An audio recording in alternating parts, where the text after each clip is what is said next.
जय श्री कृष्णा।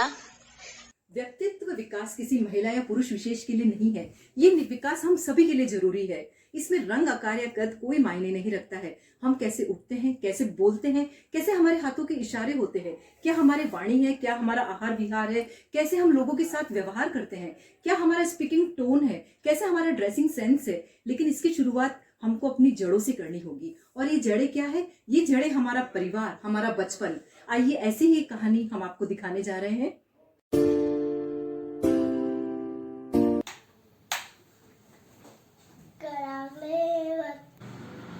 हर्ष बेटा उठ गया?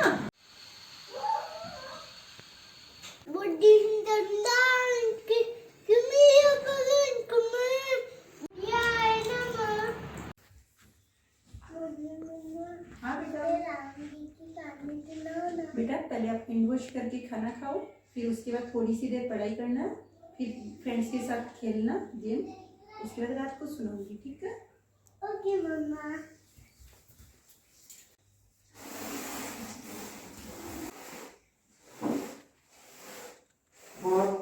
लो बेटा हर्ष खाना खाओ।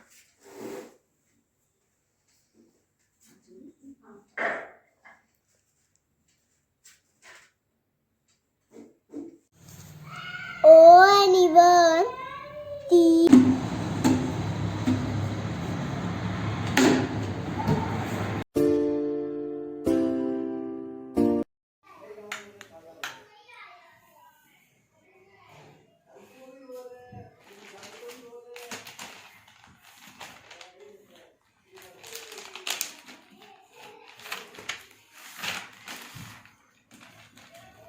An area that is thickly covered with trees is called forest.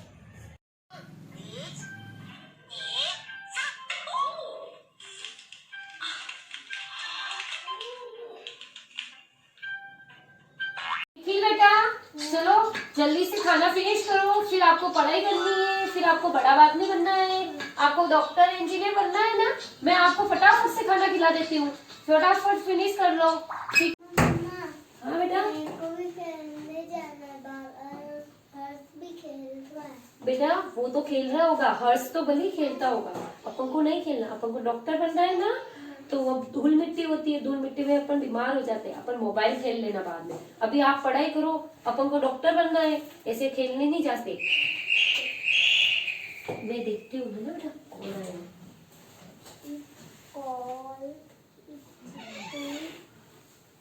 बेटा बुआ आई है, ठीक है?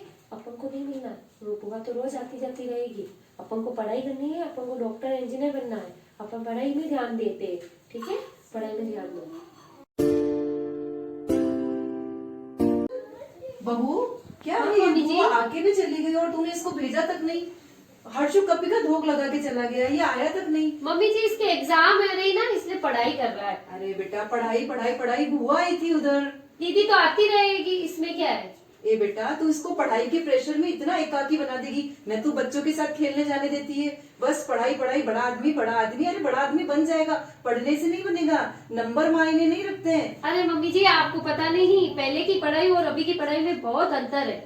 भाई मैं भी पढ़ी हुई हूँ, सब पढ़े लिखे घर से हैं हम लोग, सब हम भी पढ़े हुए हैं, लेकिन उसका मतलब ये तो नहीं कि तुम बच्चे को सिर्फ पढ़ाई पढ़ाई। पढ़ाई के प्रेशर में वो एकाकी बन जाएगा, इसके दोस्त नहीं बनेंगे, अकेलापन फील करेगा, और बड़ा होकर जब ये लोगों के बीच में जाएगा तो नजरिया बदल जाएगा, बातचीत नहीं कर पाएगा। और इसका अगर बुआ से आज नहीं मिला, कल तुमसे नहीं मिलेगा, कल मुझसे नहीं मिलेगा, परिवार के प्रति इसका, रिश्ते नातों के प्रति इसका मनोभाव खत्म हो जाएगा। चलो मम्मी जी इस बारे में अपन बाद में बात करते हैं, ठीक है? लेकिन तो एक बात ये बताओ, पहले इसको जागना होगा, उस बच्चे को सुगड़ मुहूर्त में ढालना होगा। आज नहीं जगे तो हम लेट हो जाएंगे, इसका व्यक्तित्व निर्माण में हम लेट हो जाएंगे। May I come in, sir? Yes, come in.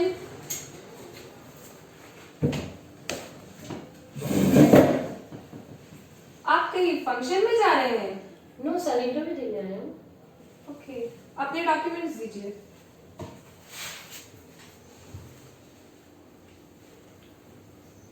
So tell me about yourself. My self Nikhil. आपके 10th में कितने मार्क्स थे निखिल? 95 थे। और 12th में 99 थे। Okay, Nikhil, write something on notice board. Sir क्या लिखना है? Write something on notice board. मेरे एजुकेशन के बारे में लिखना है। I said write something on notice board.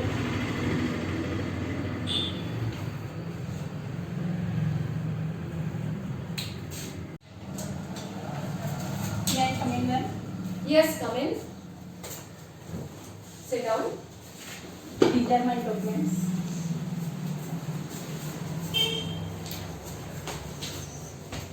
So, tell me about yourself. I am Harsh Maheshwari from Chittorgarh. Anyways, write something on notice board. Okay, ma'am.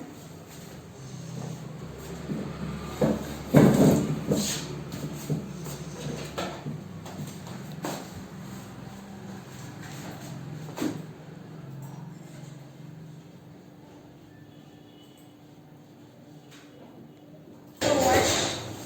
You are in. Congratulations. Thank you, ma'am. Harshu का selection हो गया IAS में। बधाई हो। Thank you. और कैसे हो? ठीक हूँ, क्या बताऊँ? क्यों, क्या हुआ? मेरे बेटा हर क्लास में टॉपर होने के बावजूद जॉबलेस है और रिश्ते आते हैं पर बनते नहीं हैं। वो इतना उदास कमरे में बैठा रहता है, ना अपनी बातचीत किसी से शेयर कर पाता है। मम्मी जी सही कहते थे कि उसको बाहर कमरे के अंदर मत रख, बाहर निकाल, बाहर सबसे घुल मिल के बातें करने दे तो वो थोड़ा कुछ बोलेगा। भाभी, अब निखिल को समझाओ, हिम्मत नहीं आ रही, नेगेटिव थिंकिंग न रखे, अपने उज्जवल भविष्य के बारे में सोचे। फिलोसफी और साइकोलॉजी के बारे में पढ़े। अगर वो फिलोसफी पढ़ेगा तो उसे पता चलेगा कि उसे क्या सोचना चाहिए, दुनिया में उसे कैसा एक्ट करना चाहिए, पब्लिक के सामने बोलना सीखे, अपने आप को अपडेट रखे कि दुनिया में आज क्या चल रहा है, उसको नॉलेज होना चाहिए इसका। अपने आप को एक्सप्रेस करे, उसके मन में जो भी है वो अपने फ्रेंड्स और फैमिली में शेयर करे। कह रहा हूँ निखिल, उठ यार, तू रोना बंद करे। भाई इधर तेरी मम्मी रो रही, इधर तू रो रहा है। 2 दिन से घर में किसी ने ठीक से खाना नहीं खाया। उठ यार निखिल। क्या उठूं? जिंदगी भर इन किताबों को पढ़ पढ़ के मैं टॉपर रहा, आज इंटरव्यू में मैं 2 बार फेल हो गया। अब उदास होना बंद कर, कोई बात नहीं, इंटरव्यू में इस बार नहीं रहा, आगे निकल जाएगा। प्रयत्न तो करने रहने पड़ते हैं, कोशिश करने वालों की कभी हार नहीं होती है। देख, मैं तो तेरे को पहले ही कहती थी कि तूने पढ़ाई के प्रेशर में उसको इतना एकाकी बना दिया है। कोई भी रिश्तेदार आता, बुआ आती, अड़ोस पड़ोस वाले, नहीं नहीं नहीं, पढ़ाई पढ़ाई पढ़ाई, ना खुद उनसे मिलती न बच्चे को मिलने देती। तो आज इसका क्या नतीजा हुआ है कि वो आज बाहर की दुनिया में जाते ही डर और संकोच में जीता है। अरे पढ़ाई तो इतना प्रेशराइज है आज की दुनिया में, आपको पता तो है। मुझे सब पता है बेटा, पढ़ने के साथ साथ बाहर की दुनिया से भी आपको सजग और जागरूक रहना पड़ता है, तभी हमारे व्यक्तित्व में निखार आता है। निखिल, तो हंसता हुआ चेहरा रख। हंसता हुआ चेहरा सभी के दिलों को जीत लेता है। तो अपने अंदर से डर और झिझक को बिल्कुल बाहर निकाल दे और ऐसा बोल कि मैं जैसा भी हूँ परफेक्ट हूँ। क्या बोलेगा? कि मैं जैसा भी हूँ परफेक्ट हूँ। तू अपने अंदर से डर को बिल्कुल बाहर निकाल दे। बता, देख, जीवन एक ईसीजी ग्राफ की तरह है। बता, अगर ईसीजी ग्राफ में सीधी लाइन आती है तो क्या होता है? जीवन खत्म है। वही तो, कि जीवन भी एक ईसीजी ग्राफ की तरह है, उसमें भी खूब उतार चढ़ाव आते रहते हैं, लेकिन हमें हमेशा उसका डट कर और दृढ़ता से सामना करना है। तो इस बार मेरे अपने दोस्त की बात मान और इन सब बातों का ध्यान रखते हुए इंटरव्यू। आप ये बताइए कि पड़ोस की जो शर्मा भाभी जी है, उस भाभी जी पहले तो मेरे से अच्छे से बात करते थे, आजकल पता नहीं क्या हो गया, जो किन्नी काट के निकल जाते हैं। तो उसको बोलने का ही मौका कहाँ देती है? जब भी वो आती है सिर्फ अपनी अपनी अपनी अपनी, सिर्फ अपना रोना। अपना रोना गाने से कोई अपना नहीं बनता है। सबको सुनना सीखो, समझना सीखो, उनकी बातों को सुनोगे तो वो भी तुम्हारे अंदर इंटरेस्ट लेंगे। तुम सिर्फ अपना रोना और उदास चेहरे को कोई पसंद नहीं करता है। हंसते मुस्कुराते व्यक्तित्व लाखों लोगों में अपना एक अलग प्रभाव छोड़ के जाता है। बेटा, एक चीज और समझो, जिंदगी में है ना, कुछ देना सीखो। देने का मतलब ये नहीं है कि धन और दौलत, देने का मतलब किसी को रेस्पेक्ट देना सीखो, उनके साथ उनकी हेल्प करना सीखो, मदद करो, सिंपैथी दो, अपने इमोशंस दो। इससे तुम्हारा व्यक्तित्व एक दिन जरूर निखर कर सामने आएगा। जरूर जरूर मम्मी जी, आज के बाद मैं आपको ये करके दिखाऊं। हाँ तो निखिल, कल इंटरव्यू है, सबसे पहले तो अपना ड्रेसिंग सेंस सही कर लेना। दूसरा, तुम्हारा जो चेहरे के हाव भाव होते हैं, चलने बैठने का तरीका जो है, उन्हें सही कर लेना। दूसरा, ये ध्यान रखना तुम्हारे जो परसेंटेज है वो कोई मायने नहीं रखता। तुम्हारा प्रेजेंस ऑफ माइंड और तुम्हारा कॉन्फिडेंस लेवल और तुम्हारा जो आई कांटेक्ट करने का तरीका है, इन सब बातों का ध्यान रखना। और ये जो तुम बीच बीच में नाखून कुतरते हो, इन सब चीजों का ध्यान रखना। ये सब जो इंटरव्यूअर है ये सब चीजें ऑब्जर्व करेगा, ना कि तुम्हारे 95 या 99% को देखेगा। ये सब बातों का ध्यान रखोगे तो तुम्हारा सिलेक्शन हो जाएगा। जो आपने सेकंड इंटरव्यू में किया था, ये जॉब क्यों करना चाहते हैं आप?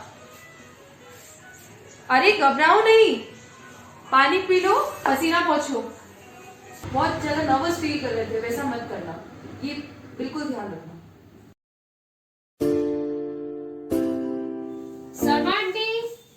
शर्मा आंटी, हाँ क्या हुआ? आपकी तबीयत ठीक नहीं है? हाँ मेरे को मम्मी जी ने बताया, मैं आपके लिए टिफिन लाई हूँ। क्या बात है बहू, आजकल तेरा नेचर बहुत बदला बदला और खूबसूरत नजर आ रहा है।